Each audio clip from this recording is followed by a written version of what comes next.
Thoughts of Bellal short film তৈরি করলো, না এটা মুভি তৈরি করলো, না নাটক তৈরি করলো, আসলে আমি বুঝতেছি না।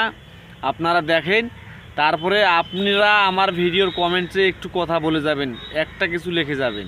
আমাকে ডেকেছো কেন? তোমাকে দেখার জন্য। অনেকক্ষণ ধরেই তো দেখছো, আর কতক্ষণ? দেখতে কি প্রবলেম? শুধু কি দেখবা নাকি আর কিছু বলবা?